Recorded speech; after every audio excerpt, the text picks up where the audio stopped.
Pralaynath, Pralaynath, Pralaynath, Pralaynath.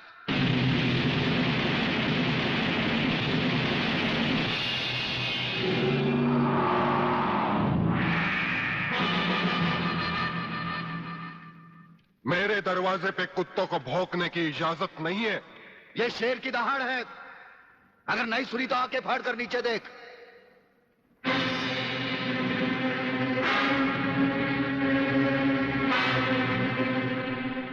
Inspector वागले, तो अपने आप को समझता क्या है? तेरे जैसे पता नहीं कितनी खाकी वर्दी वाले हमारी घर की चौकीदारी करते हैं। नौकरी करता है 1500 रुपए की और बात करता है प्रलयनाथ से। यही 1500 की नौकरी करने वाला एक दिन तुझे 150 का कफन पहनाएगा प्रलयनाथ। आज से तू उल्टी गिनती गिनना शुरू कर दे। जिस दिन भी मुझे तेरे खिलाफ एक भी सबूत मिला ना, तुझे ऐसी मौत मारूंगा कि तेरी पापी आत्मा अगले 7 जन्म तक किसी दूसरे शरीर में घुसने के पहले कांप उठेगी। अबे चुप! एक लफ्ज भी आगे बोला तो भून के रख दूंगा। तू मारेगा मुझे? है? चल चला। अब क्या सोच रहा है? चला गोली। अपनी मां का दूध पिया है तो चला गोली। इस बदन को छूने के लिए शेर का कलेजा चाहिए। तेरे जैसा बुज़दिल और नामर्द मुझ पे क्या गोली चलाएगा? चला।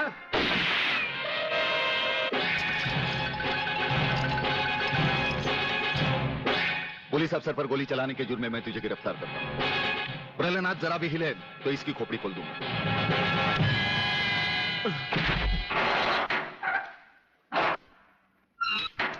अगले, मेरा बाप तुझे छोड़ेगा नहीं। आखिर तुमने वही किया जो हम नहीं चाहते थे। आज तक एक बात मेरी समझ में नहीं आई। आखिर आप चाहते क्या है?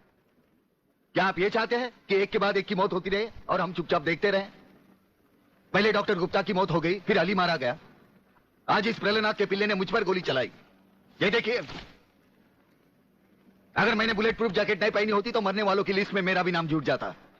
लेकिन इसने तुम पर गोली क्यों चलाई? क्योंकि मैंने इसे मजबूर किया था। इसके खिलाफ सारे सबूत मैंने पहले ही इकट्ठा कर लिए थे। सवाल था उंगलियों के निशान का, जो इस रिवॉल्वर पर मौजूद हैं। एक बात मैं दावे के साथ कह सकता हूं सर, अनीता चौधरी का कातिल और राधा टंडेल से शरीर संबंध रखने वाला यही है रसिकनाथ। डीआईजी के बेटे संजय को फंसाया है क्योंकि वो अपने बाप के कातिल का चश्मदीद गवाह है। वागले, अब हम इसे उस अस्पताल में ले जाएंगे जहां इसके अंदर के छुपे हुए राज एक बीमारी की तरह बाहर आ जाएंगे।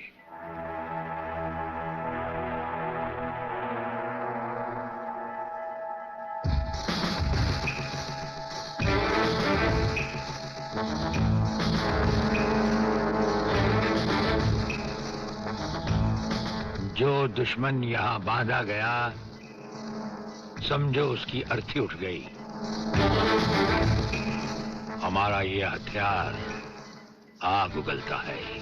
जो कुछ हमने पूछा, अगर उसका जवाब तुमने सच सच नहीं दिया तो ये हथियार तुम्हें जला डालेगा।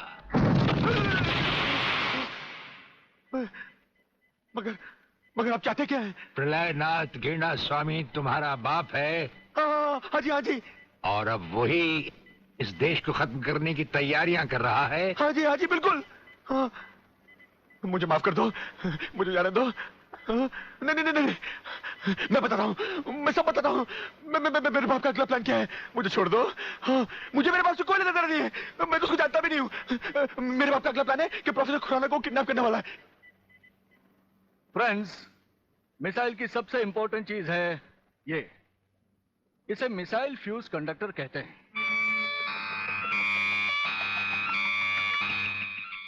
जब तक ये मिसाइल में नहीं लगेगा, मिसाइल टेक ऑफ नहीं कर सकता। वो एक मुर्दे की तरह होगा। पहले हमारे देश में मिसाइल फ्यूज कंडक्टर बनाना इतना आसान नहीं था, जो कि अब हो गया। खबरदार, कोई हिलेगा नहीं।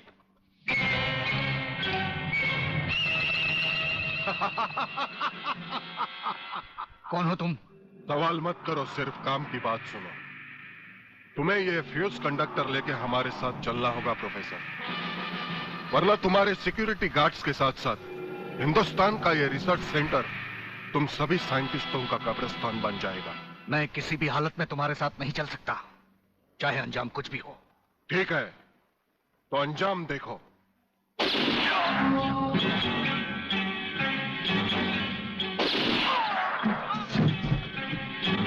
नहीं नहीं, ये इस देश के भविष्य है, इन्हें मत मारो प्लीज। मैं तुम्हारे साथ चलने के लिए तैयार हूं। तुम अकेले नहीं, फ्यूज कंडक्टर भी तुम्हारे साथ चाहिए।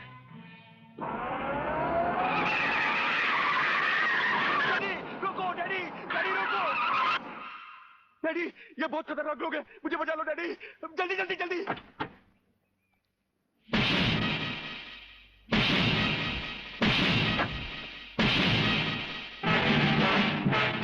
प्रलयनाथ, वो रहा तुम्हारा कबूतर बेटा, और उसके गले में है जला देने वाला बम। उसका रिमोट कंट्रोल हमारे हाथ में है। अगर तुमने एक कदम भी आगे बढ़ाया तो उसे जलाकर राख कर दिया जाएगा।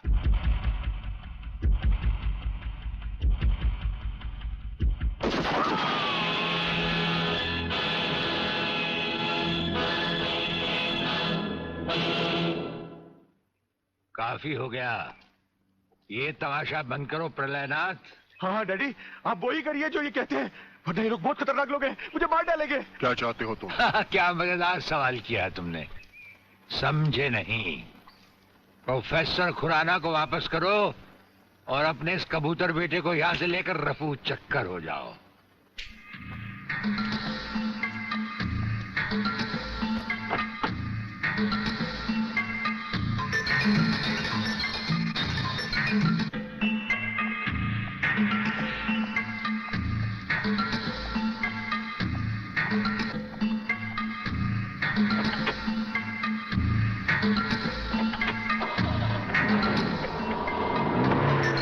ब्रिगेडियर, वो फ्यूज कंडक्टर आप नहीं जानते? हम सब कुछ जानते हैं प्रोफेसर।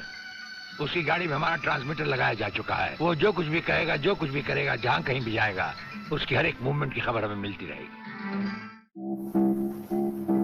हमारे ट्रांसमीटर का सिग्नल बता रहा है कि गिड्डा स्वामी का अड्डा वो ये रहा। ये से बाहर एक वीरान जगह पहाड़ियों के बीचों बीच है। कमांडोज रेडी फॉर ऑपरेशन तिरंगा।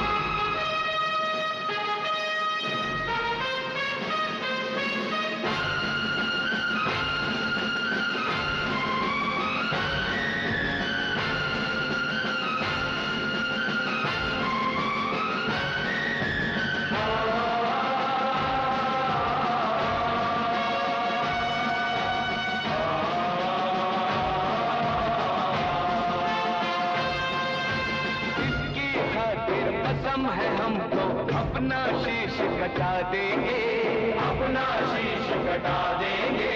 जितना भी इस जिस्म में बाकी सारा लहू बहा देंगे, सारा लहू बहा देंगे।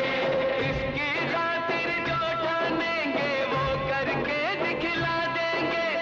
अपनी धरती के आगे हम सारा गगन झुका देंगे, सारा गगन झुका देंगे। तिरंगा है, भगवान तिरंगा है, मेरी जान तिरंगा है, मेरी जान तिरंगा है।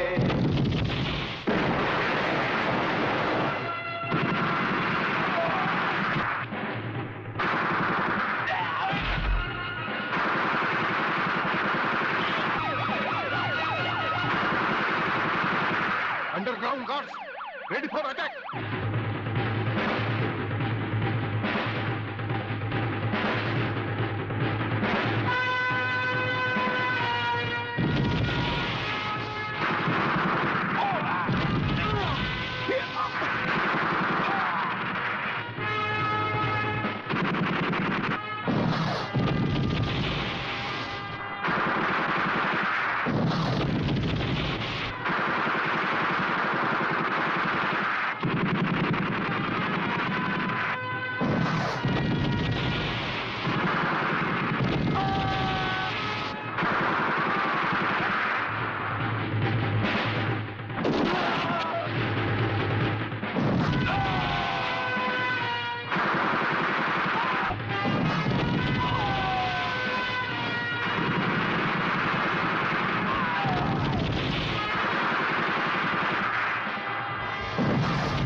लोगों से कह दो कि हथियार फेंक दे। जरा भी हरकत की तो चिथड़े उड़ा दूंगा। हथियार फेंक दो।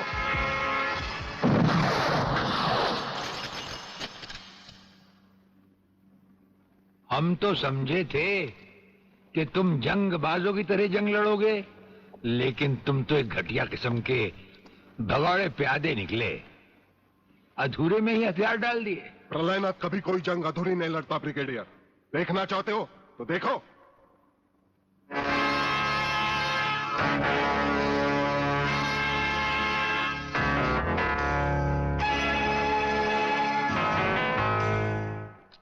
देखा वागले, अब हथियार नीचे डालने की बारी तुम्हारी है। डाल दो हथियार।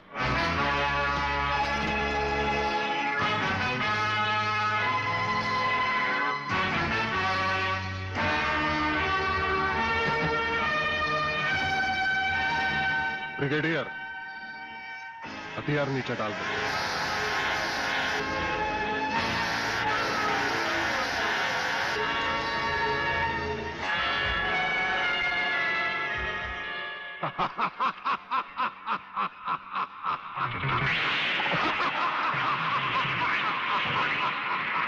बागले साहब, यही है मेरे पिताजी का कातिल। इसी ने मेरे पिताजी का खून किया। यही है कातिल। बागले साहब, मत छोड़ना इसे। हाँ हाँ, मैं हूं तेरे पिता का कातिल, और आज तुम सबका कत्ल भी मेरे हाथों से ही होगा।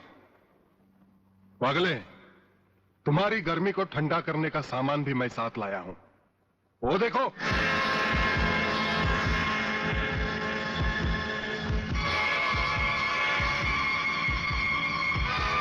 खबरदार अपनी जगह से हिलने की कोशिश की। एक ही बटन दबाऊंगा, सबको राख कर दूंगा। अगर देखना चाहते हो तो ये देखो।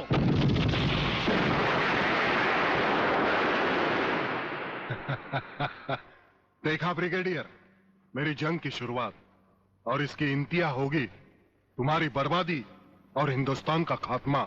हिंदुस्तान का खात्मा? हिंदुस्तान का खात्मा तो सदियों से कोई नहीं कर सका। वो तो एक ख्वाब ही रहा जो न कभी पूरा हुआ था और न कभी होगा। रहा हमें मारने की बात, तो फिर हिंदुस्तान में शेर बचे ही कितने हैं। उन्हें तो हुकूमत भी मारने की इजाजत नहीं देती। और फिर तुम जैसे गेंडे की शक्ल की औकात ही क्या? मेरी औकात का पता तो तुम्हें आज ही चलेगा ब्रिगेडियर। मैं भी देखता हूं इन शेर के जबड़ों में कितने दांत हैं।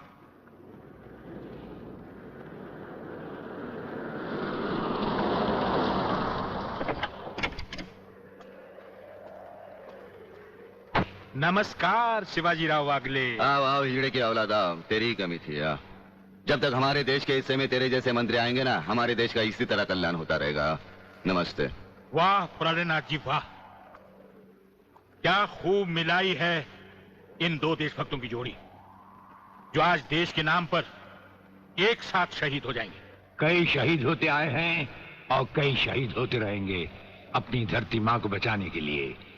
लेकिन तुम जैसे लोग जो अपने आप को ही नहीं अपनी माँ को भी दौलत की खातिर बेचते आए हैं, और उनका अंजाम एक गुमनाम लाश की तरह होगा जिसे गिद्ध और चीले नोच नोच कर खा जाएंगे। नोच नोच कर तो हमारे आदमी तुम्हें खाएंगे। मैंने फैसला किया है, आज 15 अगस्त के दिन मैं इस देश को बर्बाद कर दूंगा। आज वो दिन हमारे और तुम्हारे सामने है। ध्वजारोहण को अब सिर्फ 24 मिनट बाकी है, और 25वें मिनट में क्या होगा वो तुम सब अपनी आंखों से देखना। प्रलय 1 आउट, रेडी फॉर टारगेट।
देखा ब्रिगेडियर, ये है मेरी जंग की शुरुआत।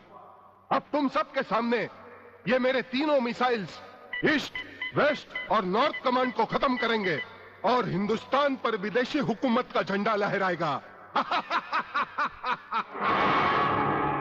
और इस देश की बर्बादी तुम सब अपनी आंखों से देखोगे। ये देखो,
खड़े हो बारूद के ढेर पर और पी रहे हो पाइप।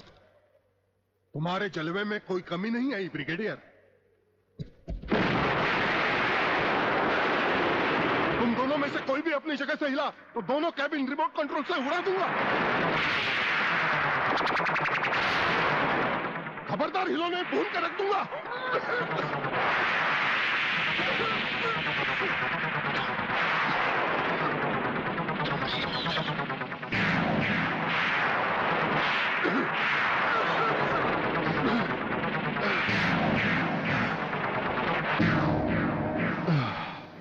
ये तो हमारे एक छोटे से पीने वाले पाइप का कमाल था।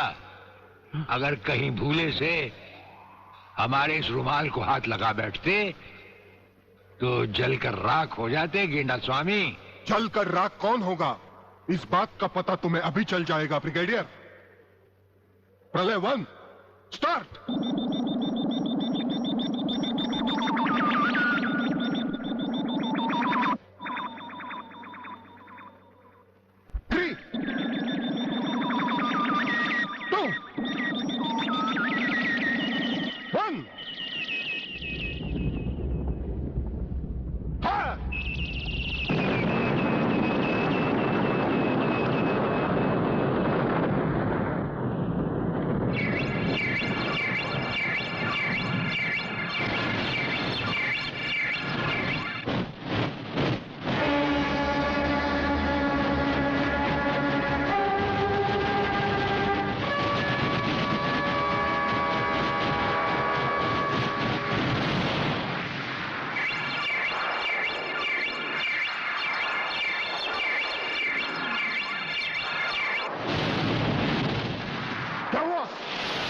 तीसरा सब मिसाइल चालू कर दो।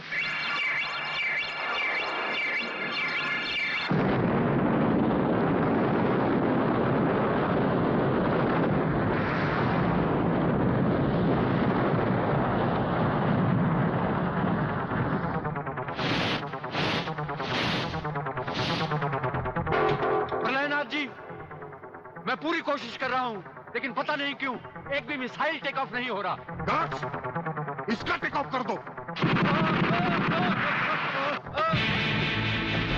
हमारा वो पाइप डायनामाइट से भरा हुआ था। हम जानते थे कि तुम कभी ना कभी हमारे हाथ से छीन कर उसे फेंकोगे। उसी के धुएं की आग लेकर हमने तुम्हारे सब मिसाइल के फ्यूज कंडक्टर निकाल लिए हैं। गेंडा स्वामी, फ्यूज कंडक्टर, अब तुम्हारे मिसाइल में सिर्फ धुआं रह गया और कुछ भी नहीं। बाकी बचे तुम। गेंडा स्वामी, उसे तो हम निपट लेंगे। भून डालो इसे।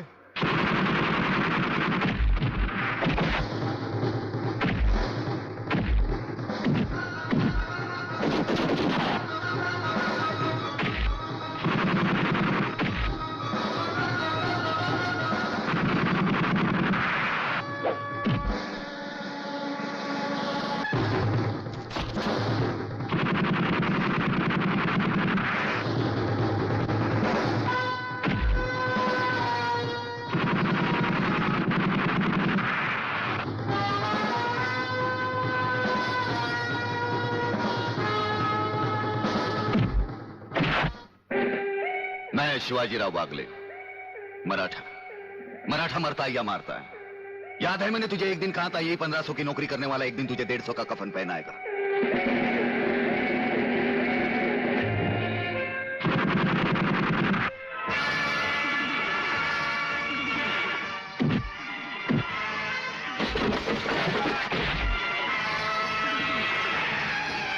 भाग रहे हो जानी? प्रधानमंत्री का ख्वाब देखने वाले मंत्री ब्रिगेडियर का सलाम नहीं लोगे? नहीं, मुझे मत मारो, मुझे मत मारो। तुम जैसा गद्दार और कहता है मुझे